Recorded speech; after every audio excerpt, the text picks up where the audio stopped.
Alright, this is John Kohler with growingyourgreens.com. We're yet on another field trip. We're here at the Larkspur Community Garden. Now, I often like to visit local community gardens and actually even unlocal ones when I'm traveling to see how people are growing and more importantly, what they're growing, because I love to learn about gardening and hopefully you guys like to too, because that's the fun about life. You get to learn all these new things and new ways to think and new ways to approach problems. In any case, this is probably one of the nicest community gardens I've ever been to. Landscaped really well. Each community garden plot has basically its personality of its own, and once again they use organic methods. So let's go inside the Larkspur Community Garden to see what we're going to show you today. Alright, come on in. So we're here inside the community garden, and always when I come to community gardens I always try to learn something, and you know, as I learn more about gardening it gets harder and harder to learn something new about gardening, especially something that I could share with you guys. So the thing that I've learned today is that, you know, there are many ways to train and stake up your tomatoes if you choose to, because you may want to train and stake up your tomatoes, such as if you're growing in your front yard or your backyard. We don't have a lot of space, but if you're growing on acreage and you have a lot of land, you might want to just let them grow up and then fall over and grow close to the ground. And in some climates, such as the desert climate in Las Vegas, maybe places like Phoenix where it gets really hot, it might actually be better to let it fall over, because you get a lot of the leaves that'll actually shade out the fruits and help them and prevent them from actually burning. But in today's episode, what we're going to do is we're going to go around to some of these beautiful community gardens, and this is one of the most like nicely orderly community gardens that I've ever visited. They have like nice stone rocks in the pathways, they're nice squared off, and I mean, look at this one. They have pavers down the middle, and they got sections where they got the zucchini plants, they got some tomatoes and some small cages, some onions on the end, interplanted with the marigolds. I mean, even on this side here, they got like a little walkway pavers around the middle with like a nice lettuce on one side, a little area with eggplants and some brassicas and lavender on the ends. I mean, man, people really take some time here to make their garden look nice, and I want to encourage you guys out there too, you know, take some time and think about your planning, and you know, put some pavers in your garden and square off your lines, make everything nice and symmetrical if you can. I do that a lot, but you know what, it just makes it look a lot nicer, and I think that's really important. So next, let's go ahead and walk around and show you some of the ways that people are staking or training their tomatoes here at the Larkspur Community Garden, to give you guys some ideas. You know, there is no one right way to do it. There's many ways, and choose the best way that's going to work the best for you, you know, and that's basically what it is. So this is the first method. We're going to show how people are actually training their tomatoes here in this community garden. The first method is right here. This is simply the welded wire, fence wire. This is not galvanized. This is actually a coated black. I've also seen it in coated green, but basically this one's maybe about a 3-foot tall coated wire. They form it into a circle, and then they use like one single stake to hold that in place, and then some tomato grows up in the middle of that. That looks like about I don't know, maybe 1.5 to 2 feet in diameter circle. And you know, I would probably go with a little bit taller than the 3 feet, maybe 5 feet or 6 feet actually is what I use on mine. So the benefits of using the welded wire fencing material is that it's relatively inexpensive, probably one of the most inexpensive ways to train your tomatoes. The con is, you know, unless you have smaller hands, it's hard to get through here unless you're growing cherry tomatoes, which can easily pass here. You know, like a big beefsteak or brandy wine won't necessarily fit through there. So then you have to like bend these wider to hopefully fit your tomato in, or actually, you know, fish it out the top or fish it out the bottom, or actually cut some of the wires if you so desire. But I definitely like this method, and this is the method I generally use at home if I didn't have the Texas tomato cages, which actually I prefer. Next, let's go ahead and check out another bed with some standard tomato cages that they're using. So here's a standard tomato cage, and this is actually a little bit more heavy-duty standard tomato cage because it's a little bit taller. So if you are getting a regular tomato cage, you want to get one that's like this, heavy-duty and taller, because most tomato cages are actually really small for indeterminate tomatoes. So you can see here, this guy is probably about 4 feet tall, nice size. The tomato is going up the middle of it, although, you know, it would help if they push the tomato as it was growing out to put it in the middle. Always helps out a little bit. Let's see, next door here they have a smaller size tomato cage, although it is on the larger size, than the standard size. And once again, these are the easiest cages to use. You literally buy them, put them in the ground, and they're, you know, a few dollars each. Here's yet another way to train your tomatoes. This is basically what I call an upside down tomato cage. So normally tomato cages kind of get wider at the top. This one actually gets narrow at the top, and this is once again a nice powder coated red color. And you know, once again, whatever works for you is what you should use. And you know, I kind of like this design a little bit. It grows up wide, and as it gets taller, they can maybe single stem it out the top, and it'll support it better because it's a little bit stronger, you know, going the reverse direction than going out. I commonly find that some of the tomato cages that go out like this, the tops get kind of weak and they bust. But you know, using this way, it's more like a pyramid or geometrical or whatever, and it's gonna stay stronger longer. So besides regular, you know, round or circular, you can get square, and this one happens to be, you know, not too tall, and basically grow your tomato up in the middle of that. You can also see they have an extra bamboo stake here to support the main trunk, which may be you know, important in some cases to give it some extra support. So on this side here, they have a triangle, pretty much the same as a square, a little bit taller, and this is a fairly thin gauge wire. And they also have a stake down the middle where they're staking and training their plant to, because this is a little bit flimsy. So really cool that they're using all different kinds here so that I can show you, you know, what you can do at home. And what I would use for the most part is the one that's most effective and least expensive, like the episode at Menards, I think I pronounced that right. They had these square trellises for actually $1.99. So in that case, guess what I'd be using? I'd be using those guys. And actually they are kind of tall. They're 44 inches overall. Let's just take a look at some other beds to see how they're training their tomatoes. So here's yet another garden, and I love when I come to community garden, there's so many people doing different things to show you that maybe there's not one right way, but there's many ways, and choose the one that's right for you and experiment with them. Maybe you'll prefer one way or over another, but this way is pretty simple. They got these stakes that are spiral. So the goal is, as you can see here, as the tomato plant grows, you weave it in between the spiral, and the spiral will support the tomato plant. You may also have to use, you know, some clips or some ties to tie it up as it grows. But this method looks like it'll do really well as well. And once again, it just takes one simple spiral stake to you know, grow this way. And they have a whole bunch of these, you know, in this bed with the spirals. It looks like they like this method more than the cages. But this method also, you know, you need to pay attention and make sure the tomato grows up the spiral. And it'd probably be a good idea too to pinch off a lot of the suckers so you don't get too top heavy on this guy. So next, let's check out another way to train and stake your tomatoes. So yet another plot at the community garden, and yet another way to train and stake up your tomatoes. So these guys, I think I saw these at Tomato Mania before, and these are some unique, basically V-shaped trellises to cage your tomatoes. I can't call them a cage because they're not really enclosing them. So it's kind of like the spiral design, but basically you want to have the middle of the trunk, the main growing stem of the tomato, grow up the middle of this, and you're going to basically box it in to train it up, and then these supports allow some lateral growth out. So once again, I don't know if you know, they got a good deal on these and that's why they got them, or they just liked them a lot. But once again, you know, this is another way to train up your tomatoes. And depending on how you train them, some methods may take more work than others. It's like if you're just using a single stake, then you really have to be prudent and, you know, clip or tie your tomatoes to that stake. Otherwise, your tomato is going to fall over. You know, with a cage, then it's a little bit better because the tomato will grow up through the cage. You don't have to stake it as much, you know, or tie it off, but it might be a good idea. Anyways, let's take a look at another way to train your tomatoes. So I got in my hands right here some bamboo. So this was a bamboo, and bamboo is a grass. And you can see the leaves on here, but guess what? This is a valuable resource. So whether you're growing this at your home or maybe they found this on some public lands, you could use these guys after you cut them off and maybe take off some of the leaves. You could use these as stakes. So let's move behind us and see how they use these bamboo as some stakes for their tomatoes. So this is yet another way to stake your tomatoes, and this is a free way.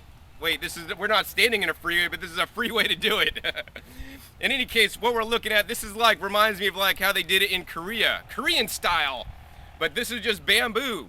Now bamboo grows like it's a grass. It's not really a tree, but it grows really tall, and it makes these like stakes. And these look like some bamboo that they literally harvested and, you know, cut off some of the main growth, like the leaves, and just left like the main growing stalk. And they literally just put these in the ground and right next to their tomato, and now they're gonna tie up their tomato as it grows up and just basically grow it on a stake. So yes, you can use any stake. You don't have to use bamboo that you grew. Maybe this is a resource they had at their house and they brought it here to the community garden to use, or maybe they found this on some public land and cut it off. But I love bamboo. It's quite renewable and actually definitely makes one of the best staking materials to use for your tomatoes and for other plants. So here's another way to stake your tomatoes, and this is actually a fairly nice cage, definitely heavy duty. This is a square cage once again, but this guy probably stands at least 1, 2, 3, like good 4 feet high. Nice and durable. So this is pretty similar to the Texas tomato cage, which is durable like this and round. This actually happens to be a square design. So one of the important points to consider when you're staking your tomatoes is how tall is your stake or your cage gonna be? So for indeterminate plants that keep growing as a vine, I'd recommend at least 6 feet tall. If you are growing determinate plants, you know, like a patio tomato, then you could have like a, I don't know, 2 feet tall trellis. Maybe a regular determinate plant could be maybe 3 or 4 feet. But you know what, it also depends on how much you train it and how fast the plant grows, depending on your climate zone, how much water, and how much nutrition is in the soil. So here's yet another way, actually 2 ways combined, to grow a tomato and train it upright. Once again, they have their tomato plant here in the middle. They have a small bamboo stake, which they may replace sometime in the future. So they're staking it, number one. But number two, they have a tomato cage behind it, and this looked like it used to be maybe either a square or diamond cage that they've actually unfurled. So they're going to kind of grow this in this area, but not in the middle of it. So that's definitely a new technique you could use too. Maybe your tomato cage is busted up, it won't form into a cage, but you could just grow it as, basically a big trellis and trellis it up. Maybe they've done this before, maybe it works really great, maybe it doesn't. I don't know, but it's definitely a good way to grow. So here's yet another way they're training their tomatoes. They're using, once again, a tomato cage, but not made out of metal. So if you do have some wood laying around, you could build your own very simply, very easily. And this happens to be in a square design, but you could also make it in a triangular design. They've taken some redwood or cedar 1x1 and basically fashioned this into a cage, a square cage, using some staples, stapling it together. Looks really nice, and it also looks like it's very functional. And you know what? They're gonna have some tomatoes real soon. I guess their cage is probably a little bit over 3.5, 4 feet tall. I might make it taller because we're not even quite into the season, and the tomatoes are actually 3/4 of the way grown up, these cages. Let's take a look at yet another way to train your tomatoes. So here's yet another way to train your tomatoes, and there's all kinds of ideas and creativity in the garden, and I love that. When I see so many different people doing different things in a community garden, that's one of the reasons why you might want to get active in your community garden, to get a plot, because you know what, in a community garden you can basically commune or communicate and build community with other gardeners in your areas, and you could learn a lot from them. And that's why I like to visit community gardens all over the United States and wherever I travel, because I always learn a lot just by walking around the community gardens to see what people are doing. I mean, you may think I know a lot, and I do know a lot about gardening, but you know what? I'm far from knowing all there is to know about gardening. I know what I've had direct experience with and what I've seen, because I often remember that, and I often share with you guys. In any case, here's yet another way to grow tomatoes and train them upright. So what they're using here are some standard tomato cages, and these are nice red finish, maybe some powder coating finish on there. So that's not too special, but the special thing is what they got on the side of it. So they have some, once again, some 1x1 redwood or cedar stakes. They have it going all the way up, and then they have this tied off with some twine with some more stakes. And actually along the back, they have a support bar that goes down to even hold this whole framing together. So why they're doing this, I believe, is because as the tomato is small, it kind of bushes out a little bit. They're going to train it up, and as it grows taller than the cage, they're going to have this framing system above to, basically tie to the tomato so that it can grow taller. So this definitely might be an overkill, but I guess if it's working for them, it definitely looks really cool. So yet another way, they're combining two methods, basically a cage plus additional staking to support their tomato. So the other thing that's really cool in this is that this looks really nice. They got these guys down here on the ground. This stuff is called cocoa mulch. And cocoa mulch is basically the hulls of the cacao seeds or chocolate seeds. So this is basically a waste product, but this also can be used for mulch. And I like that. If it doesn't get too wet, if it gets too wet, it'll get moldy. You can see some mold here. But it has a nice finished look for your garden. And depending where you are, it's nice. This mulch is nice because it's a dark color, so it'll absorb the sun, keep your ground a little bit warmer, which may be a positive, but it also may be a negative. The other thing is that this stuff can be toxic to pets like dogs and cats, you know, that can't actually process cacao because it does have some of those properties in there. So the other thing with the cacao hulls as the mulch is that it may provide some nutrition to your garden, which is really nice. And they also say that it may deter slugs and snails. So here's yet another way to train your tomatoes. Now these tomatoes might overgrow this trellis setup. Looks like it's about 3 feet high. They're using the welded wire, coated fencing here, and they just basically put some stakes. You can see it on the end here. They put some stakes through the welded wire to hold it in place. They have 3 stakes, and that's basically like a trellis, and this could be used for other things as well besides just tomatoes. And I don't know that I'd train my tomatoes up a trellis such as this one. And if you are, it looks like the main stalks of these guys are planted several inches from the whole trellis. But you know what? If this is what works for them, and that's what they're using, hey, that's great, because you know what? You want to remember, there's no one right way to gardening. Whatever works for you, just do it and keep it up. So here's another garden plot I like a lot. It's nice and neat, and they got, as you can see, peppers growing in the middle for about a 1 foot spacing, and then also on the edges, they got a lot of tomatoes, and they must love their tomatoes because what they're using here to stake their tomatoes are they're basically using fence posts that are sunken in the ground, and they got this wire going between all the fence posts at different heights. So maybe every 8 inches, you can see they have a wire starting off here, another 8 inches up, and then 8 inches up higher. And they're probably gonna run this all the way up as the tomatoes get taller. So many people may run a system like this if you're growing tomatoes in rows. If you, one of the ways you could do it is you could have 2 wires. So instead of having 1, you could have 2, another wire coming out. And in between the wires would be where the stem of the tomato is to train it. It doesn't look like they're doing that. What they're doing is they're just using these garden clips to, attach the main stalk of the tomato to the wire. And it looks like they're gonna do that as the tomato grows. And this is yet another way, and actually how many commercial growers may stake their tomatoes, just up a single line to keep it nice, neat, and orderly. So here's yet another way to train your tomatoes. Looks like they're using some stakes, some bamboo stakes, and some regular plastic stakes to build a trellis structure.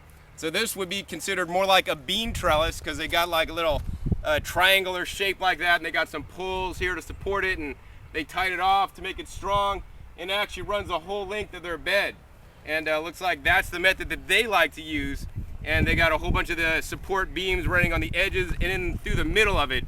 And once again, you mainly just want to support the tomatoes so they're not falling over and getting everywhere, and also so that it'll have better air circulation. So once again, yet another way to train your tomatoes using just you could use, wood, branches, you could use bamboo like they're using here, you could use rebar to make something like this. But man, it's all incredible. Let's see if we can find any more ways to train and stake your tomatoes. So instead of using a triangular method that we just saw in the previous bed, I like this one a little bit more.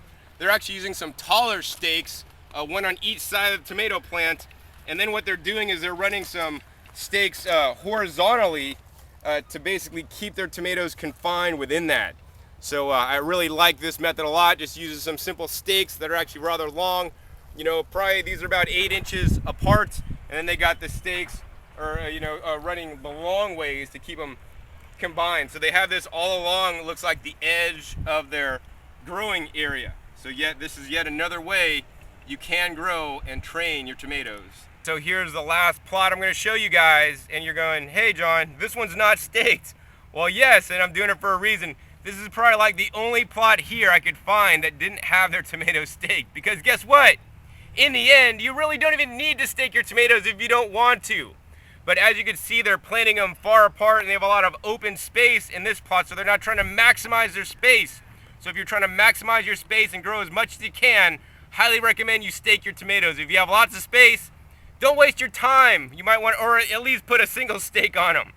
But you can see here, these guys doing pretty well. They're supporting themselves so far. And you know, if you want to go the no stake method, the best kind of tomatoes to grow for that method are like a patio tomato or maybe permanent tomatoes that aren't going to get so big because generally, you know, they've been bred to grow actually nice thick stalks so that they actually don't get as tall and they get kind of like stocky. If it was a man, it'd be nice and stocky and support itself. So hopefully you've enjoyed this episode learning how to train your tomatoes, whether you're going to use a stake, a trellis, a cage, or whatever you have. And if you have other ways that I didn't list here or I didn't see here today, hey, post them down below. And before you post it down below, there is another way that nobody used here, which is quite interesting because it's a common method that people use to train their tomatoes, are using the remesh material. It's much like the galvanized wire, but there's larger squares, but it also rusts and can look rustic. But that being said, that's another way that's actually very affordable, and actually those guys can get quite tall. The other method I like to use personally also are the Texas tomato cages. Check my other videos for video on that. They can get expensive, but they're definitely really durable and will last definitely longer than a lifetime. So once again, this is John Kohler with growingyourgreens.com. We'll see you next time, and keep on growing and staking your tomatoes.